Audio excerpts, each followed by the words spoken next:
पंचगव्य क्या होता है, ध्यान से सुनिएगा। देसी गाय माता जी का दूध, दही, घी, गोबर का रस और गोमूत्र, ये पांचों ही चीजें दो दो बूंद करके अगर मिलाई जावे, थोड़ी थोड़ी मात्रा में, समान मात्रा में मिलाई जावे तो कहलाता है पंचगव्य। तो ऐसा पंचगव्य थोड़ी थोड़ी मात्रा में दूध, दही, घी, गोबर का रस और गोमूत्र मिलाकर के बच्चे को 7 दिन तक लगातार पंचगव्य प्राशन कराना चाहिए। अब आप कहेंगे ऐसा करने से क्या होता है? तो पंचगव्य प्राशन करवाने से उस बालक के शरीर में विष निरोधी शक्ति का निर्माण होता है, जिसका मतलब होता है एंटी पॉइजन पावर।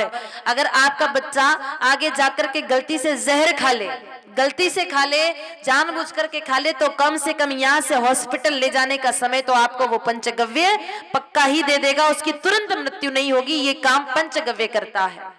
पंचगव्य जो प्राशन करता है उसके शरीर में विष निरोधी शक्ति का निर्माण होता है। गाय माता जी का पंचगव्य जहर को पचाने की क्षमता को भी प्राप्त करता है। यही तो कारण था मेरे भाई बहन, इस संसार में 3 जनों ने ही जहर पचाया और कोई भी नहीं पचा पाया। 3 जने ही जहर पचा पाए।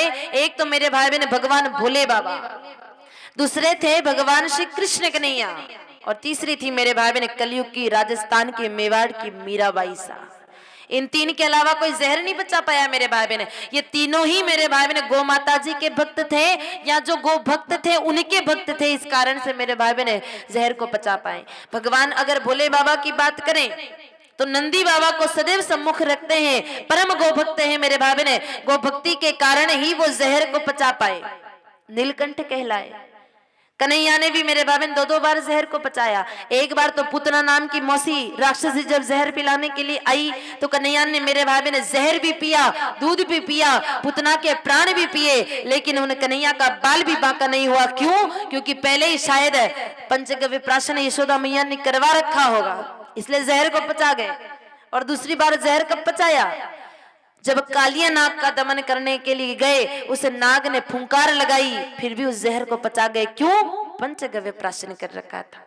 और एक बार मीराबाई सा ने जहर पचाया, क्योंकि कन्हैया की भक्त थी, एक गोभक्त की शरण ली मेरे भाई, इसलिए वो भी जहर को पचा गई। और मीराबाई सा के लिए तो एक बड़ी सुंदर बात कहते भी हैं कि जब मीराबाई सा को जहर दिया जा रहा था, मेवाड़ के जो राणा थे विक्रमादित्य बड़े ही कठोर जुल्म जब मीराबाई सा पर कर रहे थे, तो मेरे भाई बहन कहते हैं कि कैलाश की धरती पर खड़े होकर के शिव भोले बाबा आनंद से नृत्य करने लगे।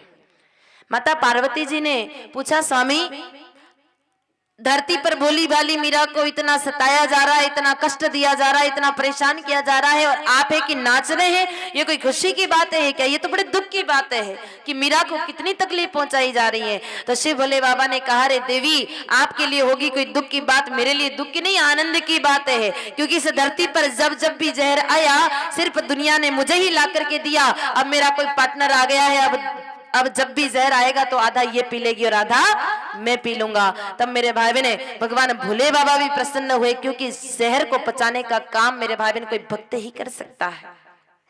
और भोले बाबा ने कहा, देवी, इस दुनिया में जब मैंने जहर पिया तो मैं जहर को पी करके भी पचा ठीक से नहीं पाया, कंठ में रोक करके नीलकंठ कहलाया। लेकिन भक्ति के प्रताप से मीराबाई सा जहर पी भी रही है और आनंद से जीवन को जी भी रही है, मुझसे भी 4 कदम आगे है। तो याद रखिएगा, कोई भक्त गाय माता जी का हो तो वो जहर को भी पचा सकता है या जहर को भी अमृत बना सकता है।